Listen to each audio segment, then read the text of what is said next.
I need a little bit of help with this story. Thankfully, Peter Gagan, the editor-in-chief of Open Democracy and author of the book Democracy for Sale, Dark Money and Dirty Politics. Also, I think it's fair to say, one of my brothers in arms when it comes to unveiling the reality of the think tanks that have done so much to pollute political life and media discourse in this country, joins me on the line now.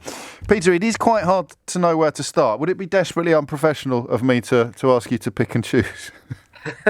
It is really, isn't it, James? And just so your listeners are aware of this as well, the context for this information that leaked out this morning. You know, this is a list of all of the various VIP, the politically connected VIP firms that got these COVID contracts. The government tried to stop this list coming out. Here at Open Democracy, we ended up going to the Information Commissioner.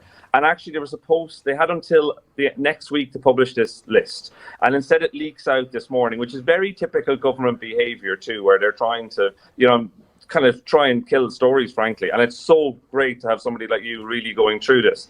And what this list that Politico got the scoop on shows is just the sheer extent of this. You can see why the government didn't want this out. This is 47 different firms who collectively got hundreds and hundreds, if not billions of pounds in COVID contracts that were funneled through by politicians, some of whom said that they weren't involved in this, and now we can see that they are. And the sums of money are massive. I'll probably return to one or two that you've skirted on. One name that jumped out at me was a company called Mellor Designs, which is set up by a Tory donor. The Mellor Designs had a 9,000% increase in their profits last year. £13 million in the back of COVID contracts. So we rewarded over £160 million. We can see that went through the Cabinet Office, which was Michael Gove's office at the time. Ayanda Capital, which you mentioned there, which provided basically... Just to pause you there, David Mellor, the head of that company, Mellor with two E's, nothing to do with the former politician, and his brother Michael, I think 16.4 million quid each.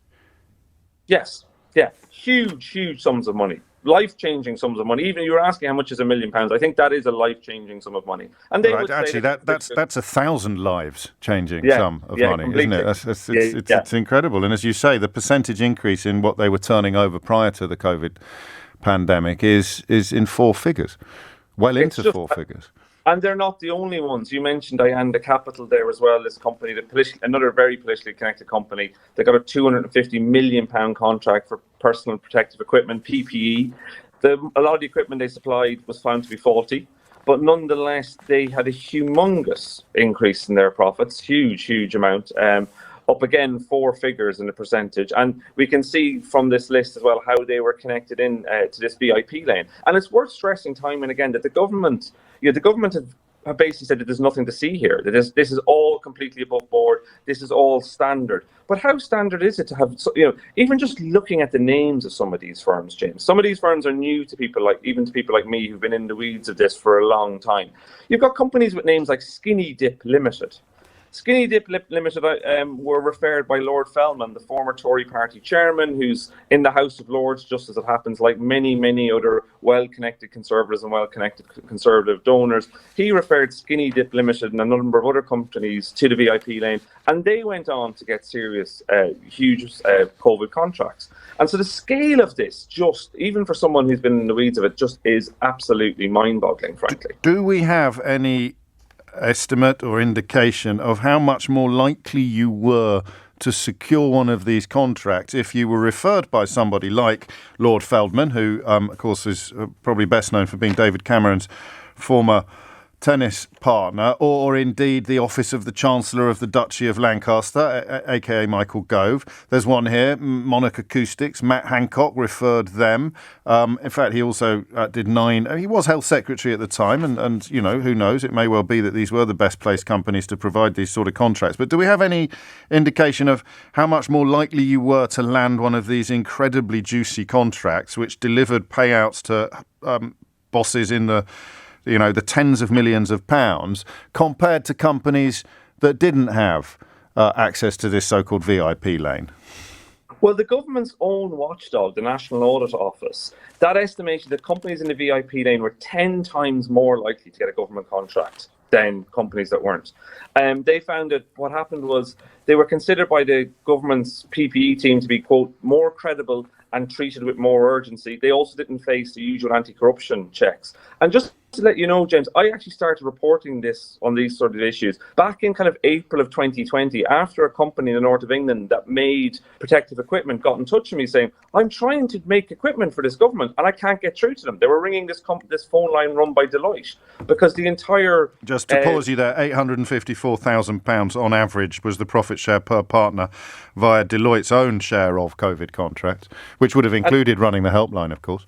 It did, and it meant that many companies who actually had experience in this area and were trying to get through couldn't get through. But those, as we can see, who were politically connected, who knew who to talk to. Because what's interesting about this list as well, it also kind of tells you who was the source of the referral and the actual referrer. And these are almost all of them either MPs or members of the House of Lords or significant government people who were doing this. So clearly your connection into politics was, as we say, it delivered huge profits. We've got Dominic Cummings, his name appears there as well. And these are, to be clear, these are leaked documents that were due to be published next week. So your calculation is the government were hoping that they'll attract rather less attention in this manner than they would if we'd waited for the official publication date. Why do you think that?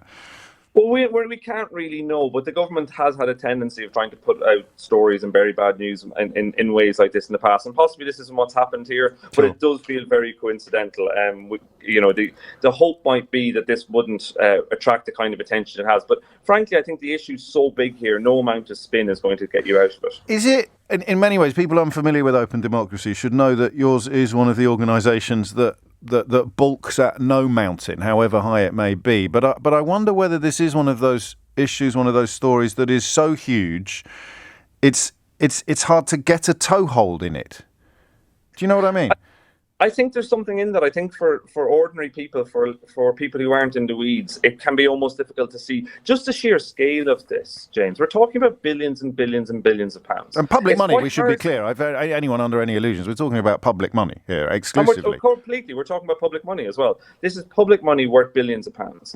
And it's been, and this is how it was divvied out. It's probably, we called it at Open Democracy the COVID gold rush when it started because the sheer amount of money that was going out to these firms. And I think there is something in this about trying to contextualize it for people. Like £250 million is what Ianda Capital got. They're a politically connected firm, these huge profits to provide faulty PPE equipment. That's the kind of amount of money. Some of the equipment they provided wasn't faulty, to be clear. No, some of it wasn't faulty. Of course. And they, indeed. And there's also storage issues as well, isn't there? Some of the stuff that was bought and not needed, the companies that are now charging for the storage are the companies that provided it in the first place.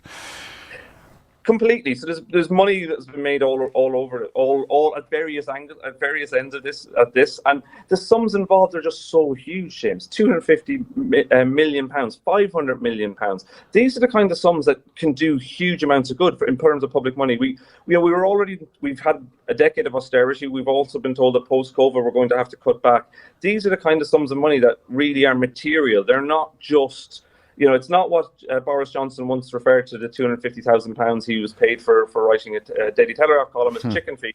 This is not chicken feed. So just to be clear on that Ianda Capital one, the £252 million worth of deals saw £64 million make its way into the pockets of three individual middlemen, half of that sum by one man, and some 50 million individual masks that they provided were found to be unusable as they had the wrong straps. And these contracts were brokered by an advisor to the government's Board of Trade.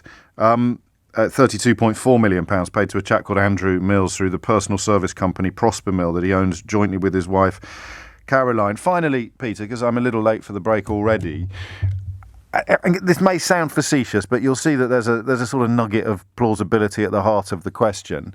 It was urgent. It was an emergency. If it was, if I knew you had some experience in this field and we were mates or contacts or someone I trusted said, speak to Gagan, he's your man for face masks. And I thought, well, we haven't got time to jump through all the usual hoops. We haven't got time to observe all the red tapes. I need these face masks yesterday. Is there a form of defence in that sort of argument, which I've already heard coming from some Conservative quarters?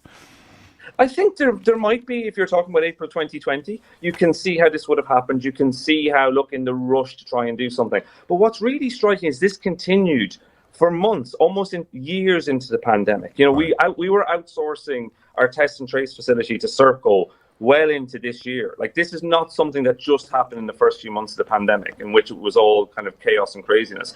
This was continued across the piece. And I think that's a huge and really important part of this. At the root of this, frankly, James, is the idea that the best way to manage this situation wasn't to do it through the government. It was to do it. It wasn't do it through the state. It was to pay private companies to deliver this. Yes. And in some ways, this is the inevitable outworking of that. Well, and I suppose you could say, well, yeah, that was the best way to do things in the urgent circumstances. But the amount of money trousered by individuals rather gives the lie to that there was some sort of emergency altruism in place.